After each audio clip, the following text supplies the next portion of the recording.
Good evening, folks, and welcome to the Sci-Fi Corner. I'm your host, Sean Patrick Erschen, and this week we are ranking the Spider-Man film franchise. And yes, I'm a huge fan of Spider-Man and have been since I was like 5 years old, and my father used to buy me the Spider-Man comics, and I kind of became obsessed with them. I had to have every issue every week. And I still am the biggest fan of Spider-Man to this day. He's my favorite superhero, he's my favorite comic book character, period. With that being said, there's been several iterations of Spider-Man in film and in motion pictures. And we're going to rank them all here. Now, before we do that, I just want to mention one thing that's always bothered me about the film franchise, and that's that we still have not seen the Black Cat on the big screen, damn it. Such an important character in the history of Spider-Man, and they've done literally every other character in all these movies. They even did Ned Leeds, for Christ's sake, but we can't get Felicia Hardy, the Black Cat, on the big screen. She's beautiful, she's badass, she's the bad girl in Peter's life. The one that he's attracted to, but always gets him in trouble. I love that about it, and can you just imagine seeing her image on the big screen? It'd be so cool. So do it, Hollywood, already. Tired of waiting. So, let's get to it, shall we? In at number 9 is Spider-Man 3 from 2006, the third film in the Sam Raimi trilogy, and the one that just aggravates me to no end. So technically, this is a better film than the next one on this list in a lot of ways. But the fact that it had so much potential just aggravates me so much. This could have been a great movie. But they just dropped the ball in so many ways. Do I even have to mention the bad Peter dancing around the street and acting like a moron? Oh, God. I was like, why is this happening? I feel like I died a little inside when I saw that, Why is this happening in a Spider-Man movie? There's no place. I think it was because they came out with Spider-Man the musical on Broadway around that time, so maybe they felt like they needed to do something to promote it, but you're ruining the Spider-Man franchise by doing this. And there's all these different musical numbers in the Spider-Man movie. Why, We can laugh about it now. It's one of the most made fun of memes that you see now. But I was not laughing then. So that's not the only thing bad. They ruined the Venom character. They totally botched that. They botched the bad Peter storyline and the black suit Spider-Man. There's none of the relationship between Eddie Brock and the symbiote, which is so important in the comic. There's none of that, none of him talking in the third person, we are Venom, and we do this, and we do that, and we hate Spider-Man, None of that. And Topher Grace just is miscast here, And I love what they do with Sandman. The special effects whenever you see Sandman on the screen are awesome, And there's some great action scenes in this movie, too. A lot of the romance stuff with Mary Jane is really bad and cringeworthy. They ruined the Harry Osborn thing when Harry Osborn becomes the Green Goblin. And we see him have these cringeworthy scenes with Mary Jane, and they're cooking together, and they're dancing around doing the twist. I mean, what the hell's going on? But yeah, they get a lot right, and they get a lot wrong, just as much wrong, and that's what infuriates me. Next up is a movie that's just plain dumb, and that's The Amazing Spider-Man 2. That's why this movie doesn't aggravate me as much as that this movie is just pure bad. The only thing I like about this movie is Andrew Garfield and Emma Stone and their chemistry together, Andrew Garfield is a great Spider-Man, he gets it right. But that's literally the only thing I like about this. Everything else is bad. All three villains in this movie are botched, Electro is terrible. Jamie Foxx's performance as Electro is terrible. Dane DeHaan as the Green Goblin is terrible. The Rhino character is probably the most cringeworthy character ever on screen, you know?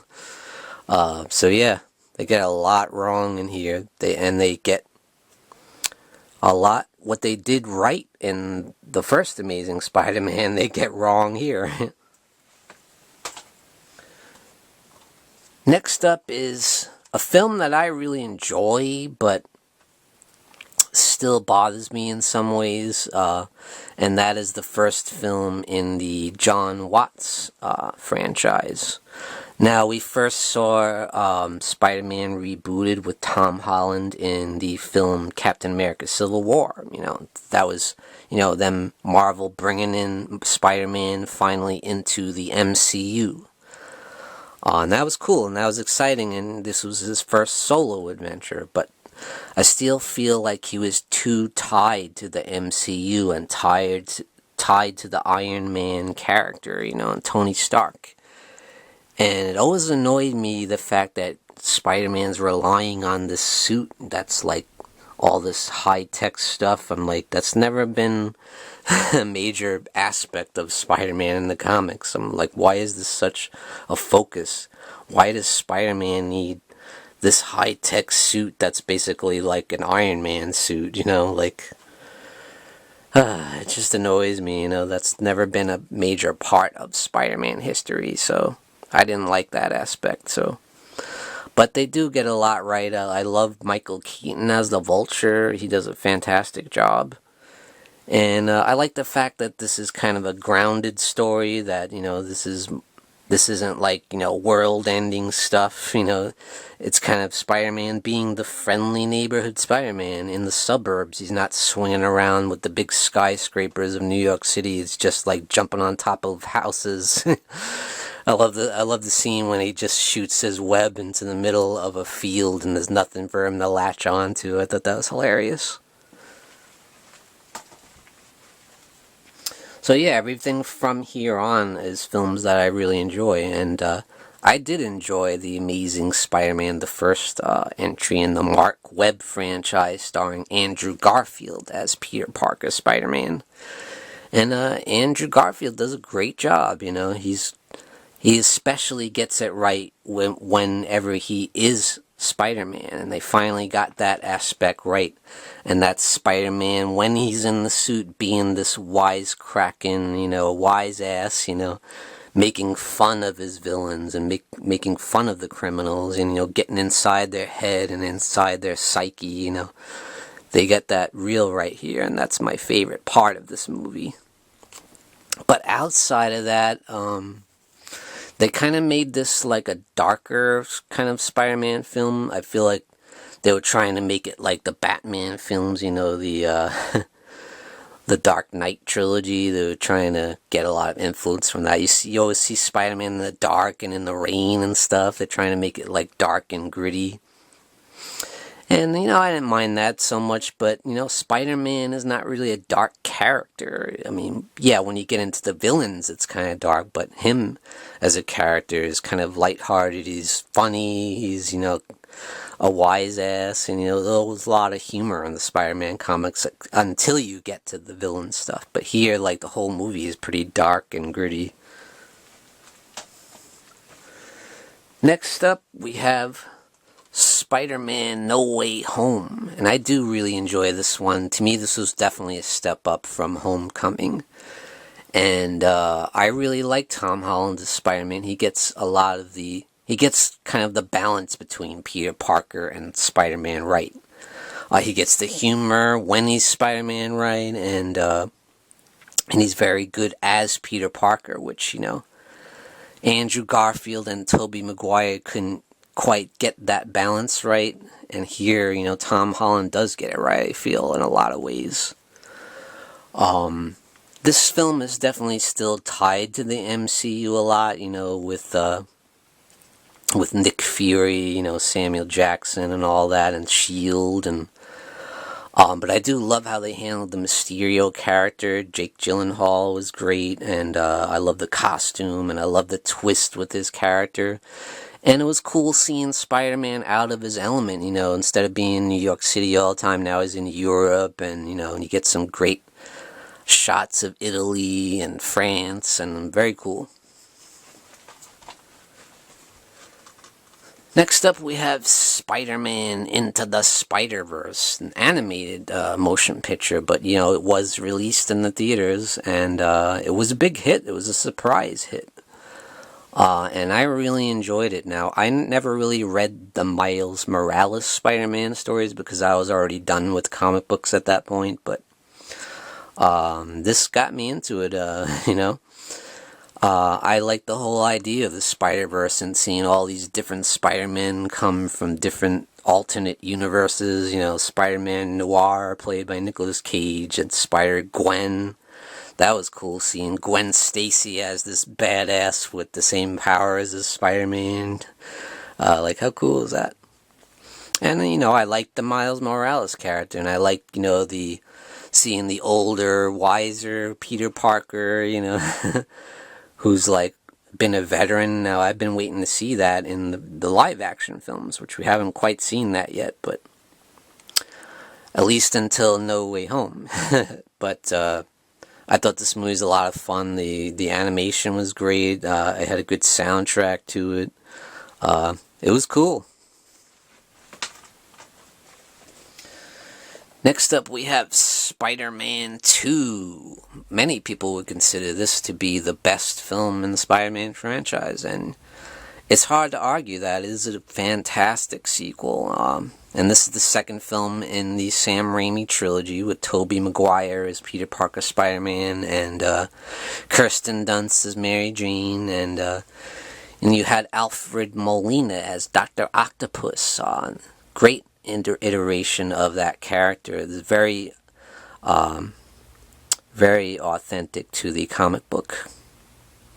A couple of his lines were a little bit cringy, but still, they represented the character of Dr. Octopus very well, and anytime you see him on screen, the special effects are great, especially the scene when they're fighting on the train, and it's very emotional, it's very intense, Spider-Man has to use all his power to save the people on the train, and it was just intense, and it was cool to see the people on the subway, helping them out, this kid who's risking his life, to save the world from this Dr. Octopus. Some of the romance stuff was a little bit off with Mary Jane. She felt like she was kind of nasty to him, but still, the performances were great.